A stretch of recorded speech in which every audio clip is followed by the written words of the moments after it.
Hey guys, and welcome back to another YouTube video. In this video, we're going through the Melbourne versus Brisbane game in which Ali Anderson absolutely dominated in it. It probably wasn't the cleanest 43 disposal effort I've ever seen. I think it was something like 12, 13 turnovers, but it doesn't matter in AFL fantasy. She just needs to get the points, and yeah, she was just absolutely outstanding. 28 kicks, 15. Handball, 6 marks, 7 tackles, did everything in that midfield that I think was slightly vacated by some players. I think they left a little bit. But yeah, that was something that we missed and we're going to have to catch up with anyway. But anyway, before we jump into this video, remember to like and subscribe, turn the notification bell on so you know when I upload, and let's jump in here. As you see here, yes, that's working.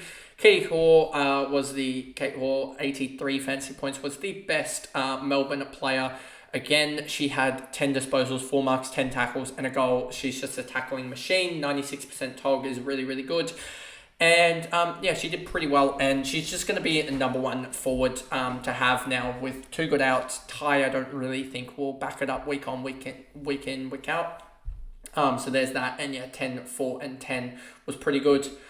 Mackin, and we'll just look at quickly her quarter by quarter, pretty consistent there. As you can see, 31 in the last did help a little bit. Mackin, 77, she had 19 touches for 5 marks, 3 tackles, 77 here. Fantasy points, 100% time on ground, pretty good, but not going to be fantasy relevant, I'm pretty sure, because she has midfield only status, as we have no DPPs, but I think she's only midfield.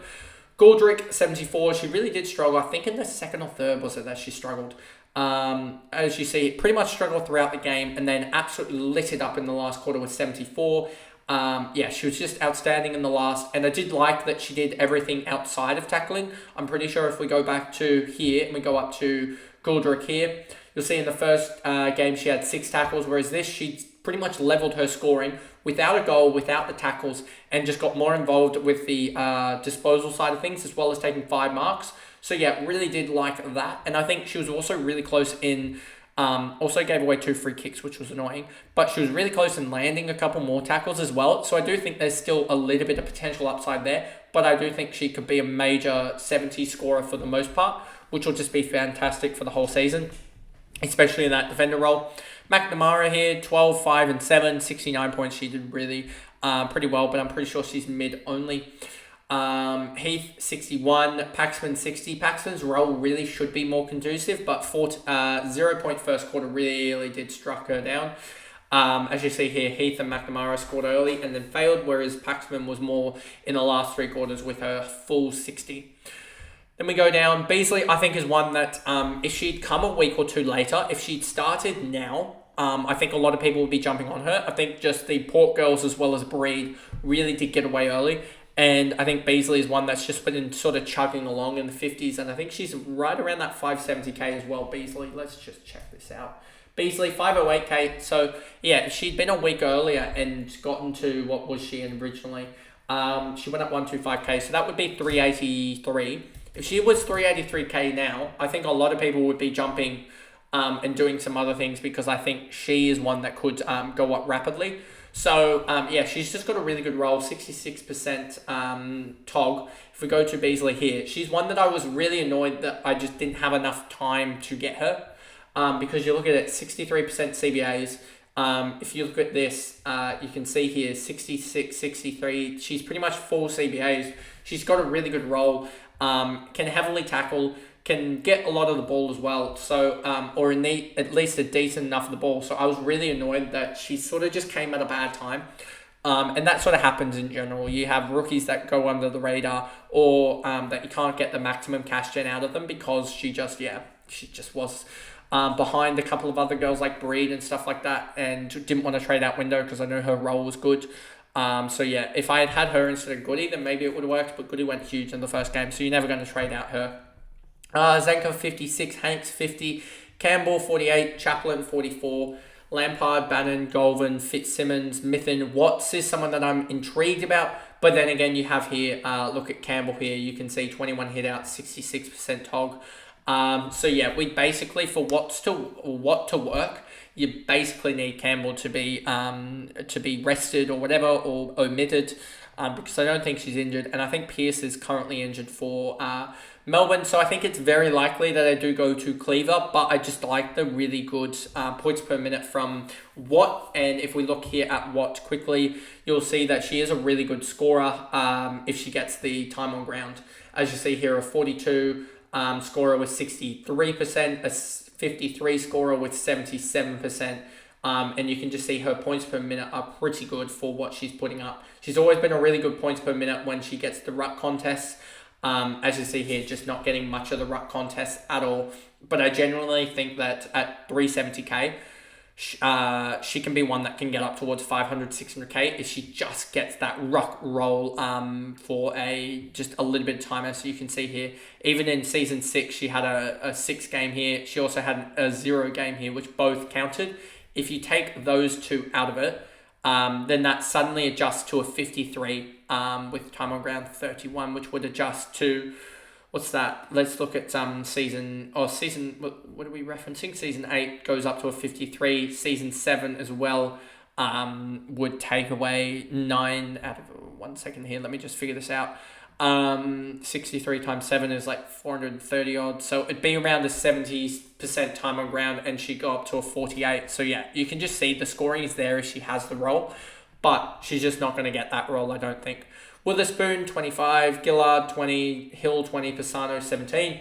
Then we move over to Brisbane, and Ali Anderson absolutely ran riot. They basically just couldn't tag her, it seems like. And 161. She was absolutely amazing. On halftime, she was on, I think, 70. Was she on 79 at half? I think when she went to the break, she was on 61.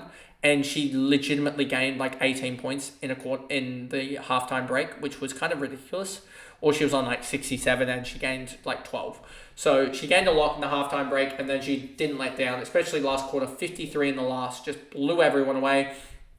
And yeah, she's now at 1.5 million, and it's going to be tough to grab her, but I do have plans to grab her, or at least be in the position to grab her with sort of spending down to that forward line, because 200, 300k in the forward line isn't going to make much of a difference, whereas in the midfield, 200 to 300k could be the difference of, I'm talking about, it could be the difference in the forward line of maybe 5 points or something, but in the 5 points per game, but in the absolute midfield, it could be the difference of 30 to 40 points, like 200k.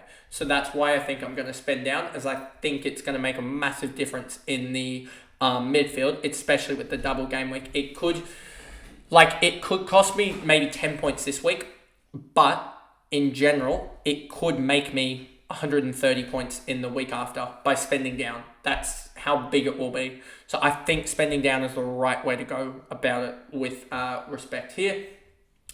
So yeah, she was just amazing. Conway, 14 kicks, 2 handballs, 9 tackles. She's a tackle beast and got to a 91. I don't think she'll be fancy relevant, but she's just always there and makes it a little bit easier for Anderson to go about her work, I think, because she's just in that midfield. Yeah. Dawes here, 73, 21 touches, 5 tackles. Dakota Davidson did a lot of work late, I'm pretty sure. If we just go here, Dakota Davidson. Where is she? 19, 6, 15, 27. I think she scored 2 in the last, or maybe scored all her goals in the second half. She scored 3 in the end. Let me just check this for you guys. When did she score her 3? 1 second here. She scored 1 in the first, none in the second, none in the third, 2 in the last. Yeah, she had 2 kicks, 2 goals, 2 marks, and 1 mark and 2 tackles in the last. So that's 12, 18, 21, 29. So she had a free kick for and a free kick against in the last, I'm pretty sure, if my maths is right. Yeah, 1 free kick for, 1 against in the last. So she did her work really well for a key forward. 60 odd is probably going to be good enough in the forward line. But yeah, that's what she did. Grider, Cohen, Hickey, they all sort of contributed a little bit. If we go back here, Bolts, Savak here as well. Another tackling-based player for Brisbane, really did her work in the midfield to allow Ali Anderson just to pick up the ball and run. Or just slam it on the boot, honestly, as simple as that. Ellinger, 15, disposals, not really fancy relevant. Smith, Hooder, not really fancy relevant at the moment. She's not getting enough midfield time to really generate any cash, and she's got 10 touches for tackles, so yeah, just not really doing enough. Hartwell with 42, Dunn, Postlewaite, Mullins, Campbell, Lutkins as well. Lutkins just had a shocker of a game yet again. And yeah, you can see here 4-0-1-0. And I'm pretty sure if you actually looked at the time, if we had it like we did with the males, you'll see she spent a fair chunk of that with in the negatives, I think, at one point. As I'm pretty sure, let me actually just check this, dismiss. If I go down to Lutkins down here, you'll see in the first quarter she had one tackle, that was it. In the second quarter she had a zero, legitimate zero. And then in the third quarter she gave away, a free kick against, and then I think got some points back. So she was on one at one point in that last quarter, and then got another tackle away. So yeah, she legitimately didn't touch the footy the whole game. Just had 2 tackles, that was it. And then Hampson as well, -1 and 3. So I think some people would think about Hampson probably for the negative part of it, but Lutkins was down at 1 for 1 point of it. So yeah, she just had an absolute stinker of a game, which is what it is.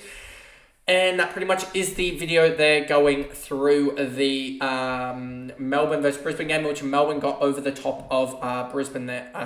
Brisbane got over the top of Melbourne. I don't know what I'm talking about, by 18 points. And really showed their credentials as one of the better sides in the fantasy, not in fantasy, but in AFLW in general. I think they'll be competing, these 2 teams, alongside Geelong, North Melbourne, as well as Adelaide. I think that's and Fremantle is your clear top 6 teams. And then you'll have teams like, I think Hawthorn will be pretty good this year, probably 7th or 8th. I think Gold Coast have probably lost too many early. St Kilda look pretty good as well. I think they'll that'll be the top 8 for you there. But anyway, that is the video, and I'll see you guys in the next one. Bye, guys.